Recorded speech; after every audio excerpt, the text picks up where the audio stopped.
The seat was cold. That was the first thing Ambassador Valith Saranthar noticed when she walked into the Grand Rotunda of the Galactic Council that morning. Pod 7713, the platform that had once belonged to the human delegation, sat in the far corner of the chamber like a forgotten tooth in an old mouth. The lights above it were off. The nameplate was gone. Someone had finally removed it, though nobody could say exactly when. It had been 6 months since the humans left. Valith remembered that last day clearly. She remembered it because nobody else seemed to. Director Alara Mwangi, the human ambassador, had stood at her podium with her hands folded neatly in front of her. She was a small woman by galactic standards. Most humans were small. They lived short lives on a small world, and they spoke in soft voices that were easy to talk over. That day, however, the chamber had been quiet enough to hear her. Humanity has decided to withdraw from all Galactic Council treaties, trade agreements, mutual defense pacts, and cultural exchanges, Mwangi had said. Her voice did not shake. Her eyes did not water.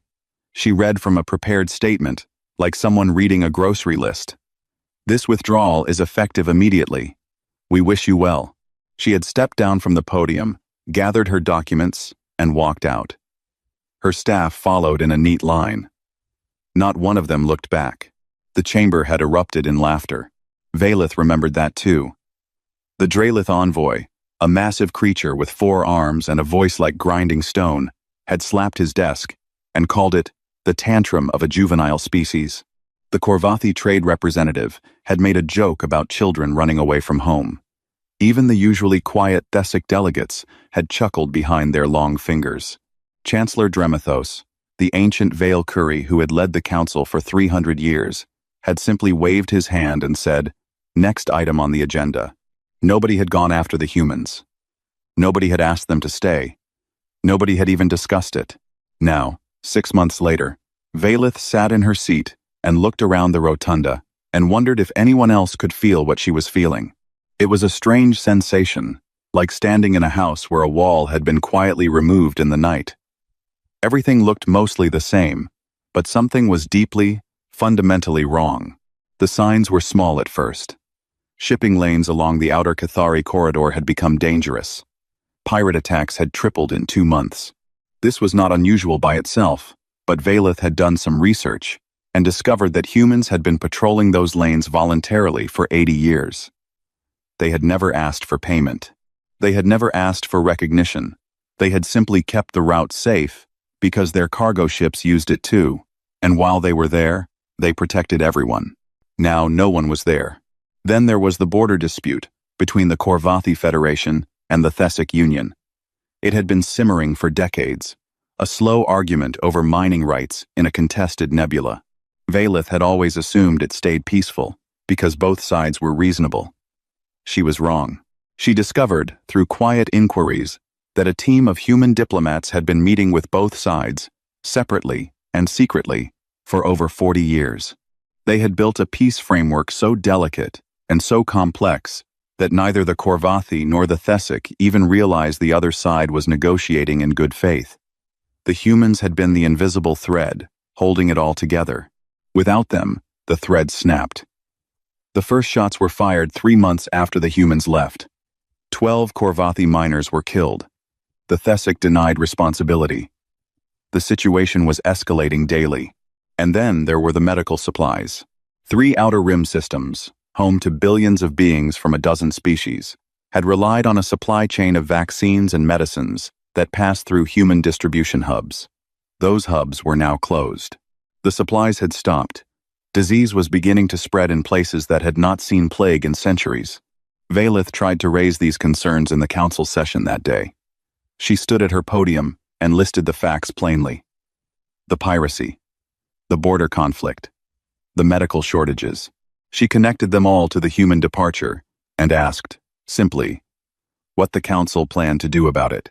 Chancellor Dramathos looked at her the way an old professor looks at a student who has asked a foolish question.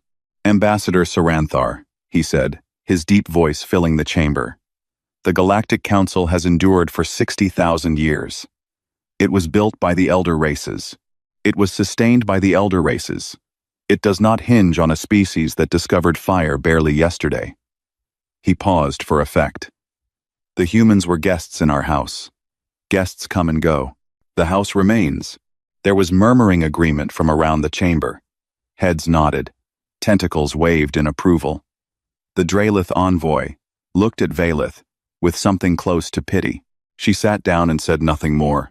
That night, alone in her quarters, Valeth opened a classified intelligence report that her government's analysts had compiled at her request. She had asked them a simple question. Were there any systems that had experienced significant disruption since the human departure? The answer filled her screen. 17 frontier systems had gone dark in the past 30 days. Dark meant no communications, no trade signals, no emergency beacons. 17 systems, scattered across different sectors of the galaxy, with different species, different governments, different economies. They had almost nothing in common. Almost nothing. Valeth cross-referenced the data with public records and found the one thread that connected them all.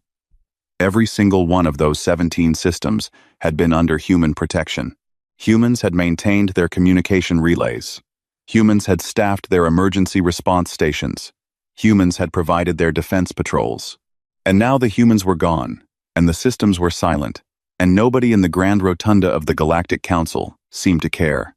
Valeth closed the report and sat in the dark for a long time. She thought about Director Mwangi standing at that podium, reading her quiet statement, and walking away without looking back. She thought about the laughter that had followed her out. She thought about how silence, sometimes, was the loudest sound in the universe. Outside her window, the stars burned cold and distant, and somewhere in the vast dark between them, 17 worlds waited for help that was never going to come. Goran Vul had been a freighter captain for 31 years. He had flown through nebulous storms, pirate ambushes, and one very unfortunate encounter with a Draelith customs officer who did not appreciate jokes. He had seen strange things in the deep black, but he had never seen anything like this. The Makara trade corridor was empty. He stood on the bridge of his ship and stared at the navigation display. The corridor was one of the busiest shipping routes in the galaxy. On any given day, thousands of vessels moved through it, guided by a network of beacons, relay satellites, and emergency stations that stretched across 4 star systems. Goran had flown this route hundreds of times. He knew it the way a man knows the road to his own home. Now there was nothing. No beacons. No relay satellites. No emergency stations.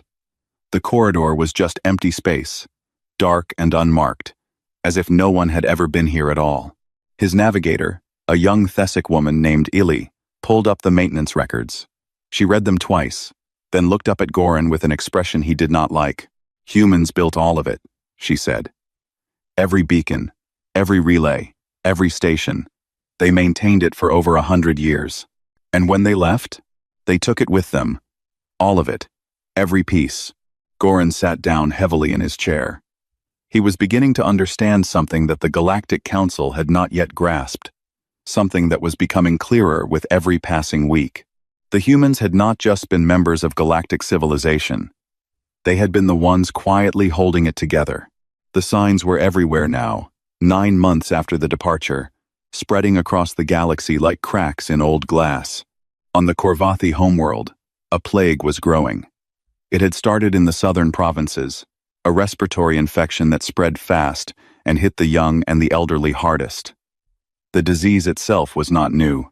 It had appeared before, many times, on dozens of worlds. It was manageable, treatable, curable. The humans had developed a universal vaccine for it over a century ago and had distributed it freely to any species that wanted it. Most species had accepted the vaccine gratefully and never thought about it again. The Korvathi were among them. They had used the human vaccine for 80 years. They had never bothered to study it, reverse engineer it, or develop their own version. Why would they? The humans gave it away for free. There was always more. The supply ships came like clockwork, twice a year, asking for nothing in return. Now the supply ships had stopped. The stockpiles were running out. And Korvathi scientists, scrambling to recreate the vaccine from the small samples they had left, were discovering that human biochemistry was far more advanced than anyone had realized. The vaccine was not simple. It was a masterpiece of bioengineering, elegant and complex in ways that Corvathi science could not yet match. The first children started dying on a Tuesday. By the end of the week, hospitals in 3 major cities were overwhelmed. Far from Corvath, in the contested nebula between Corvathi and Thessic space, the border dispute had become a war. It was a small war, as wars go, but it was growing. Ships fired on ships. Stations were bombed. Refugees fled in both directions. Diplomats on both sides screamed at each other across communication channels, and nobody could understand how things had fallen apart so quickly. The answer was painfully simple. For 40 years, human mediators had been the bridge between the two sides. They had translated not just languages, but intentions. They had carried messages, built trust, and slowly, patiently constructed a framework for peace that neither side fully understood. The Corvathi thought the Thessic were being reasonable on their own. The Thessic thought the same about the Corvathi. Neither side knew that every reasonable gesture had been carefully guided by human hands, working behind the scenes. Without those hands, the old hatred came back like a fire that had never really gone out. And then there was the food. 3 species, the Valesi, the Dren, and the Suri, depended on a tiny organism that lived in their soil. It was a nitrogen-fixing microbe, essential for growing the crops that fed billions. The organism was not natural to their worlds. It had been bioengineered by human scientists and seeded into their agricultural systems decades ago, free of charge, as part of what the humans called food security outreach. The organism worked beautifully. Crop yields doubled, then tripled. Famines that had plagued these worlds for millennia simply stopped. It was one of the greatest agricultural achievements in galactic history, and almost nobody knew humans were responsible for it. But the organism had a limited life cycle. It needed to be replenished every few years with fresh cultures delivered by human supply ships. The Valesi, Dren, and Suri had never been told this directly. The humans had simply shown up on schedule, refreshed the cultures, and left without ceremony. It was so routine that the local governments barely noticed. Now the cultures were dying. Crop yields were falling. On the Dren homeworld, the autumn harvest came in at 40% of normal. Food prices doubled overnight. Rationing began. The old fear, the deep ancestral terror of hunger that every civilization carries in its bones, began to wake up.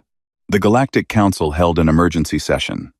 The rotunda was fuller than it had been in years, and the mood was nothing like the smug confidence of 6 months ago. Delegates argued, accused, and demanded answers. For the first time in recorded history, a phrase was spoken aloud in the council chamber that would have been unthinkable a year before. Human dependency. The words hung in the air like smoke. Everyone heard them. Nobody wanted to repeat them. Chancellor Dremethos stood at his podium. He was still tall, still commanding, but Valeth noticed something she had never seen before. His hands were shaking. He ordered the formation of a special commission to study the extent of human contributions to galactic infrastructure. The commission would deliver its findings in 3 years. 3 years. People were dying now. Valeth did not wait. That night, she used a private channel to contact a human border relay station. It was the only human installation still broadcasting a signal, a single automated beacon on the edge of known space. She transmitted a message. It was simple and honest. The galaxy needed help, and she was asking. The response came quickly. It was not from a person. It was automated, a recorded message stored in the relay's memory banks. The voice was calm, polite, and completely final. Humanity thanks you for your communication. We are no longer accepting diplomatic correspondence from Galactic Council members. Be well. Valeth played the message 3 times. Each time, the last 2 words hit her a little harder. Be well. Not a threat. Not an insult. Just a goodbye from someone who had already closed the door and walked away. She turned off the console and stared at the dark screen. Somewhere, on a world she had never visited, Corvathi doctors were running out of medicine that humans had given them for free. Somewhere, Dren farmers were watching their crops wither in fields that humans had made fertile. Somewhere, ships were lost in hyperspace lanes that humans had mapped and maintained for a century. And the galaxy, the great and ancient and proud Galactic Council, was only just beginning to understand what it had lost. Not a junior member, not a guest, but the quiet hands that had held everything together while everyone else looked the other way. The door to the human embassy had not been locked. Valeth found this strange. Every other abandoned embassy in the Citadel had been sealed and coded when its delegation left. The Draelith used biolocks. The Korvathi used quantum encryption. The Thessic used traps that could dissolve a hand. But the humans had simply closed their door and left it unlocked, as if they expected someone to walk in eventually, or perhaps as if they hoped someone would. Valeth pushed the door open and stepped inside. The embassy was 14 months empty, but it did not look abandoned. It looked like someone had left an hour ago and planned to come back after lunch. The floors were clean, the furniture was arranged neatly. The air recyclers still hummed softly in the walls. There were no personal items, no photographs, no forgotten coffee cups or stray documents. The humans had taken everything that was theirs and left everything that belonged to the building, and the line between the two was drawn with painful precision. She walked through the main hall, past empty offices and dark conference rooms, until she reached the central chamber where Director Mwangi had once worked. The room was simple. A desk, a chair, a window that looked out over the Citadel skyline. On the desk sat a single datapad, placed exactly in the center, as if someone had measured the distance from each edge. Valeth picked it up. It was unlocked. The screen lit immediately, showing a title page in clean, simple text. A full accounting of human contributions to the Galactic Council, compiled over 200 years. She sat down in the chair and began to read. The document was enormous. It contained thousands of entries, each one carefully dated, sourced, and described. It was not written in anger. It was not an accusation. It was simply a record, a ledger of everything humanity had done for the galaxy, and everything the galaxy had done in return. The contrast between the two columns was devastating. The first major entry was dated 400 years ago, the Silhouette Wars. Valeth knew the story. Every child in the galaxy knew it. The Void Reavers, a predatory swarm from beyond the galactic rim, had invaded with a fleet so vast it blotted out the stars. The elder races had debated a response for 11 months. 11 months of arguments about jurisdiction, command structure, cost sharing, and strategic priorities, while the Reavers consumed system after system. Humanity had been a council member for barely a decade at the time. They were the youngest species in the chamber, small and short-lived, and easy to ignore. But while the elder races debated, the humans acted. They mobilized their entire fleet, every ship they had, and threw it at the Garathan line, the last defensible position before the inner systems. The battle lasted 19 days. The humans held the line. They held it with outdated ships and inferior weapons and sheer, stubborn refusal to retreat.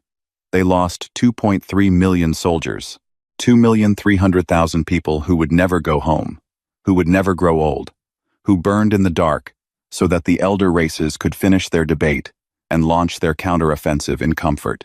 The official history of the Silhouette Wars credited the Valkyrie counteroffensive as the turning point. The human sacrifice at Garathan was mentioned in a footnote on page 412. Valeth checked. She had read the official history as a student. She had never reached page 412. The next entry was the famine of Dren, 220 years ago. The Dren homeworld had suffered a catastrophic soil collapse. Their entire agricultural system failed in a single season. Billions faced starvation. The council debated aid packages for 2 years.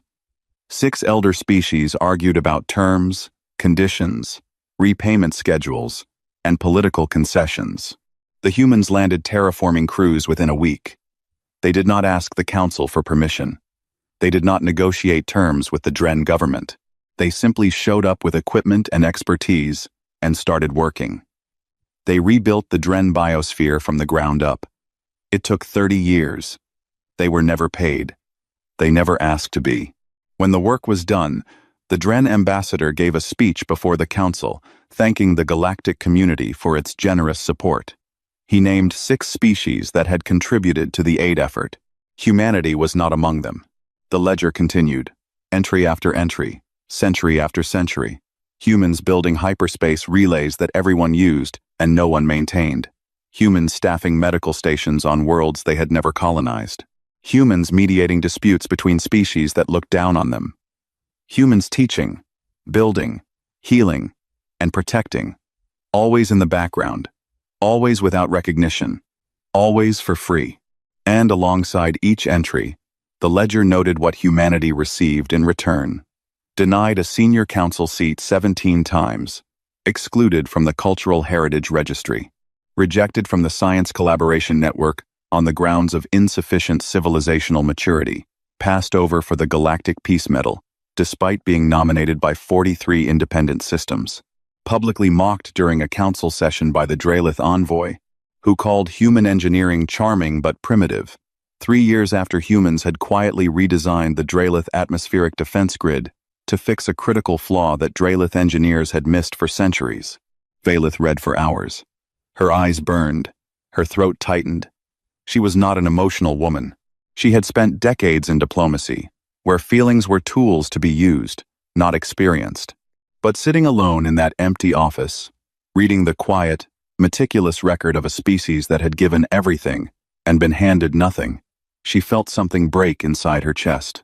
The last page of the document was different from the rest. It was not a ledger entry. It was a statement, written in the same clean, measured tone as everything before it, but carrying a weight that made Valith's hands tremble. We did not leave because we were angry. We left because we finally understood. The galaxy did not fail to notice what we did. It simply decided that what we did not matter. We accept this judgment. We will not argue. We will simply stop. Valith closed the datapad and held it against her chest. She sat in the dark for a long time, breathing slowly, trying to find words for what she felt. She could not find them. The next morning, she walked into the Grand Rotunda and requested an emergency address. The delegates stared at her with impatience and irritation. There were real crises to discuss. 3 trade wars had broken out. 2 famines were spreading. The plague on Korvath had reached 11 systems. Hyperspace routes were collapsing across the outer rim. And worst of all, long-range sensors had detected Void Reaver scouts at the galactic edge, probing the defense network that the humans had built and maintained for 4 centuries. Valith did not discuss any of these things. She stood at her podium, held up the datapad, and read the final statement aloud. Every word. Slowly. Clearly. In the simple, plain language the humans had chosen. When she finished, the rotunda was silent. Not the respectful silence of agreement, and not the hostile silence of disapproval. It was the silence of 1,000 species realizing, all at once, that they had made a terrible mistake, and that the mistake could not be undone with words. Chancellor Dremethos did not speak. He looked at Valith, then at the dark and empty pod, 7,713, then at his own hands, resting on the podium. Without a word, he stepped down from his platform and walked out of the chamber. He did not return. His resignation arrived by message the following morning. The new acting chancellor, a Thessic diplomat named Sorvan who had never wanted the job and never expected to get it, stood before the council that afternoon with shaking hands. He proposed something that had never been done in 60,000 years of galactic history. A formal, unconditional apology from the Galactic Council to a member species. The motion passed unanimously. There was no debate. They transmitted the apology to human space on every frequency they had. It was long and detailed and sincere. It acknowledged specific wrongs. It offered specific remedies. It was, by any measure, the most honest thing the Galactic Council had ever produced. The reply was silence. Complete, absolute, and final. And in that silence, the galaxy heard what it had refused to hear for 200 years. The sound of a door that would not open again. The convoy was small. 3 ships, lightly armed, carrying a diplomatic crew of 40 and enough supplies for a 2-month journey. Valith had fought for 6 weeks to get the council to approve it. Most delegates thought it was a waste of time. A few thought it was dangerous. Acting Chancellor Sorvan had signed the authorization with a hand that still shook because he understood what most of the council did not. This was not a diplomatic mission. It was the last chance. 20 months had passed since the humans left, and the galaxy was coming apart. Valeth stood on the bridge of the lead ship as they approached the border of what had once been human-controlled space. She expected to find defenses, weapons platforms, warning beacons, something to mark the line between human territory and the rest of the galaxy. She found nothing. The border was not guarded. It was erased. Every human outpost, every station, every colony marker, every communication relay had been dismantled. Not destroyed, dismantled. Taken apart piece by piece with the same careful, methodical precision that defined everything humans did. The structures were gone, but the anchor points remained, empty brackets and bare foundations floating in the void like the stumps of felled trees. It was as if humanity was trying to remove every trace that it had ever existed. "They planned this," said Dreth, the Korvathi science officer, staring at his scanner readings. He was a quiet man, careful with his words, and the awe in his voice made the bridge crew uncomfortable. These structures were not removed quickly. The dismantling process was gradual, layered, spanning years, decades, maybe. Valeth looked at him. How many decades? Dreth ran the calculations twice before answering. At least 50 years. They began preparing for departure before most of us were born. The words settled over the bridge like cold water. 50 years. Half a century of planning, of quietly building toward a goodbye that the galaxy never saw coming. This was not a tantrum. This was not a reaction. This was a decision made long ago by a species that had looked at the galaxy, weighed its options, and chosen to leave. Calmly. Deliberately. Without hope of being stopped. The convoy moved deeper into human space. They found colony worlds, dozens of them, and every one was empty. Cities stood intact on green and blue planets, their buildings clean, their streets swept, their parks maintained by automated systems that trimmed the grass and watered the flowers, as if the residents had simply stepped out for the evening. But the residents were gone. Billions of people. Vanished. No bodies. No wreckage. No signs of conflict or disaster. Just absence. Vast and total and deliberate. Valeth walked through one of these cities alone. It was on a temperate world the humans had called New Kyoto. The architecture was beautiful in the simple, understated way that human design often was. Low buildings with wide windows, trees lining every street. A river running through the center of town, crossed by bridges that were clearly built by hand rather than machine. She found a school. The desks were empty but arranged in neat rows. The chalkboard had been wiped clean. On the teacher's desk sat a small vase with dried flowers, the only personal item she had found in any human building. Someone had left them on purpose. Valeth touched the petals. They crumbled under her fingers. The convoy searched for 3 weeks. Every world was the same. Empty, clean, and silent. Whatever the humans had built in their 50 years of preparation, wherever they had gone, they had left nothing behind to point the way.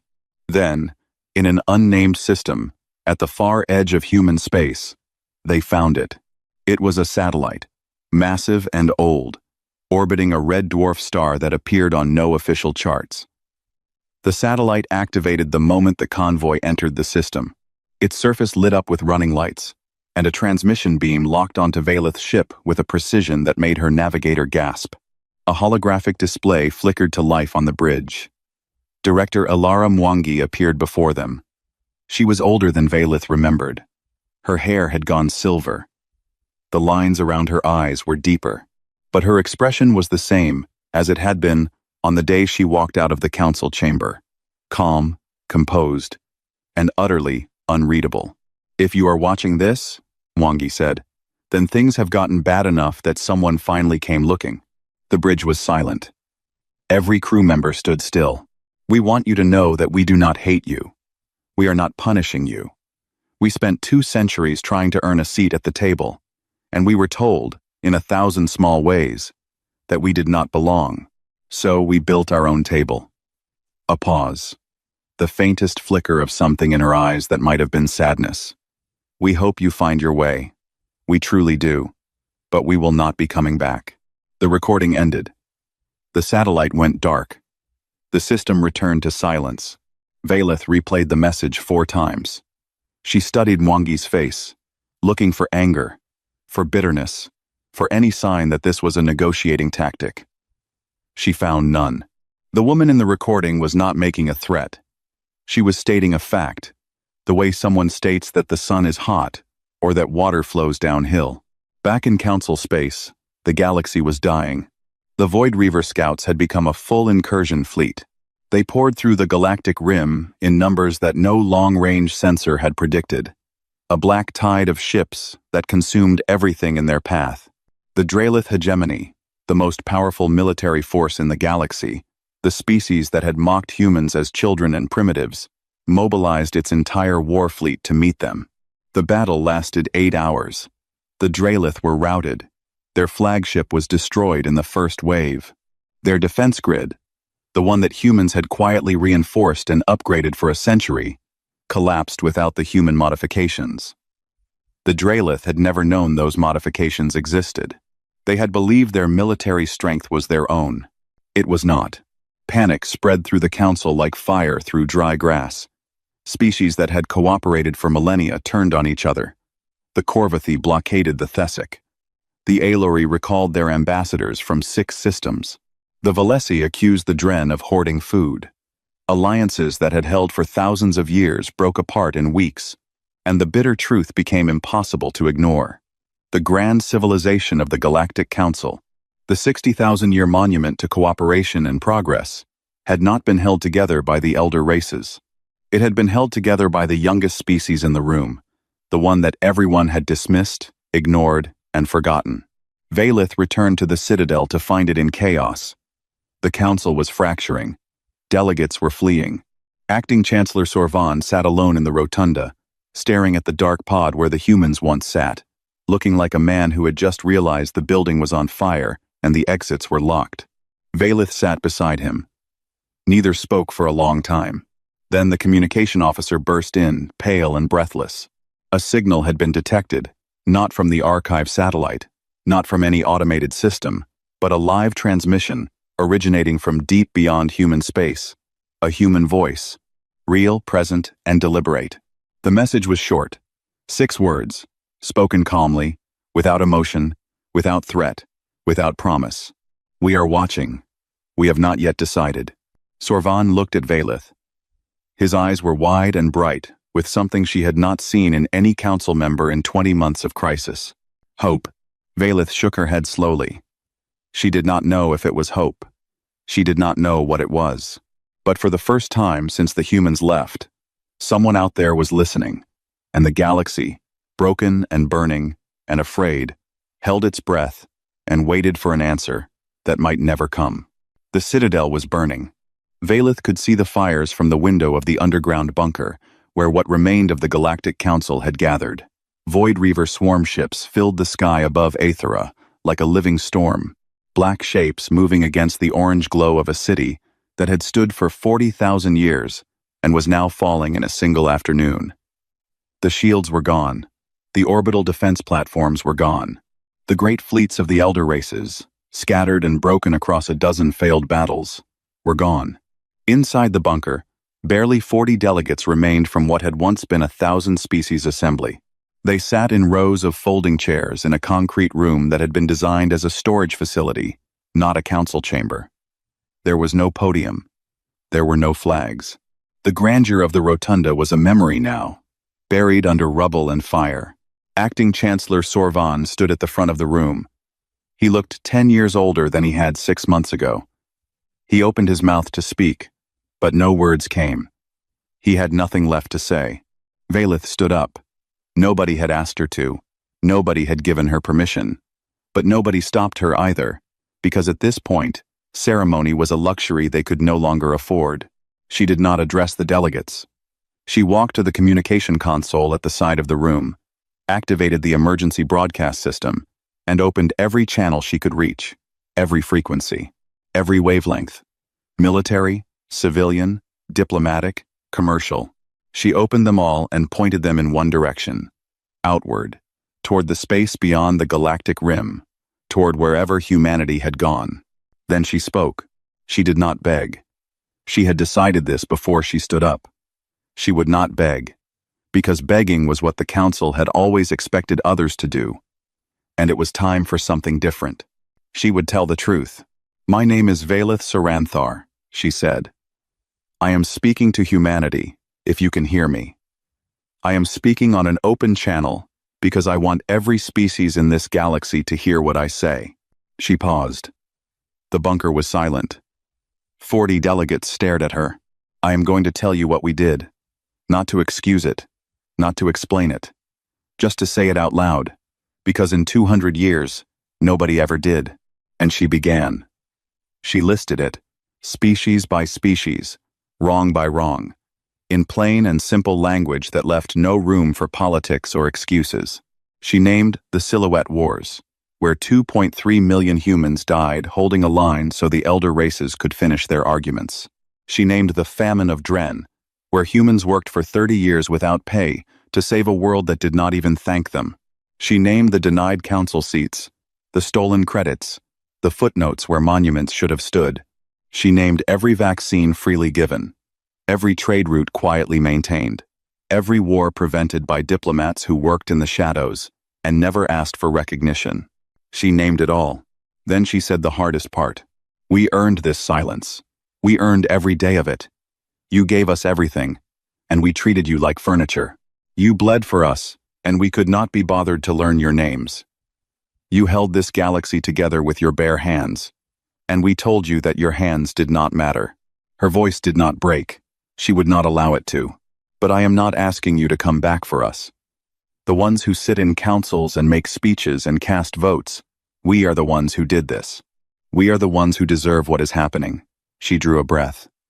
"But there are children on Korvath who did nothing wrong. There are Dren farmers who only wanted to feed their families.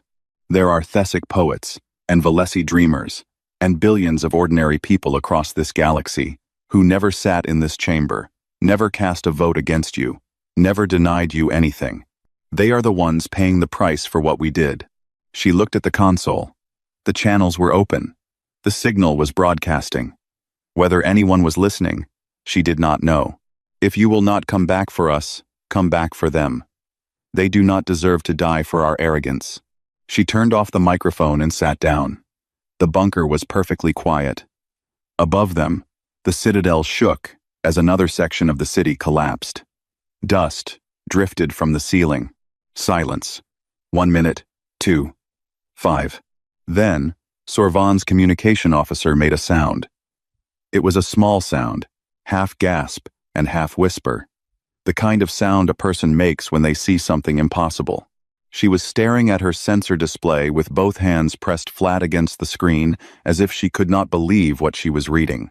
"Energy signatures," she whispered. "At the galactic rim, 1 signature, then 10, then 100, then 1,000. The display filled with light. The ships that emerged from beyond the rim were nothing like the vessels the galaxy remembered. Human ships had always been modest, functional, practical, built for work rather than war. These were something else entirely. They were enormous. They moved with a grace and speed that defied known physics. Their hulls shimmered with energy patterns that no scanner could identify. In 50 years of isolation, humanity had not just survived, it had transformed. The fleet did not announce itself. It sent no demands, no terms, no warnings. It simply moved. The Void Reavers had taken months to push through the galaxy's defenses. The human fleet dismantled them in 72 hours. It was not a battle. It was an erasure. The swarm ships that had darkened the skies of 100 worlds were taken apart with a precision that was almost surgical. Each formation broken, scattered, and destroyed so completely that when it was over, deep space sensors could find no trace the Reavers had ever been there. The galaxy watched in stunned, terrified awe. Not because the humans had won, but because of how easily they had won. The Void Reavers, the existential threat that had brought the greatest civilizations in history to their knees, had been a minor inconvenience for the species the Council had once called children. When it was over, The human fleet held position. It did not advance. It did not withdraw. It simply waited, a ring of impossible ships, hanging in the dark like a crown of stars. A single shuttle descended to Aethera. It landed in the ruins of the Citadel Plaza, between craters and broken statues, and its door opened with a quiet hiss. Director Ilara Mwangi stepped out. She was old now. Her hair was fully white. She walked with a cane, but her back was straight, and her eyes were clear, and she moved with the slow, deliberate dignity of someone who had carried the weight of a world and had not been broken by it. Valeth was waiting for her. She had walked out of the bunker alone, without guards, without ceremony. She stood in the ashes of the city and watched the old woman approach. Mwangi stopped in front of her. For a long moment, the two women looked at each other. Two ambassadors. Two people who had spent their lives in service to civilizations that did not always deserve it. "You were the only one who came looking," Mwangi said. Her voice was quiet and warm. "You were the only one who read the ledger. That mattered." Valeth could not speak. She nodded. Mwangi turned to the remnants of the council, who had followed Valeth out of the bunker and now stood in a ragged line among the ruins. She studied them for a long time. When she spoke, her voice carried easily across the silent plaza. "Humanity will not rejoin the Galactic Council," she said. "We will not return to our old role. We will not be your builders, your doctors, your soldiers, or your silent partners. That chapter is finished." Nobody argued. Nobody dared. But we are willing to begin a new chapter. A new framework, built on new terms. Not as servants. Not as junior members. As equals. Any species that accepts these terms is welcome. Any that does not is free to go its own way, and we will wish them well. She paused. "We will not carry the galaxy on our shoulders again, but we will walk beside you, if you will have us." The reconstruction took years. It was slow and difficult and painful, the way all honest things are. The Citadel was rebuilt, not to its old grandeur, but to something simpler and more honest. The new council was smaller. The old hierarchies were gone. Elder and younger meant nothing anymore. What mattered was contribution, cooperation, and the willingness to do the quiet work that holds civilizations together. Pod 7713 was lit again. But the nameplate no longer read Human Delegation. It read Founding Member. Months after the reconstruction began, Valeth walked past the pod on her way to a session. She paused and looked inside. A young human diplomat sat at the desk, reviewing documents. She was a tall woman with dark skin and sharp, kind eyes, and she looked remarkably like a young Ilara Mwangi. Valeth later learned she was Mwangi's granddaughter. The young woman looked up, saw Valeth standing in the doorway, and nodded. Just a nod.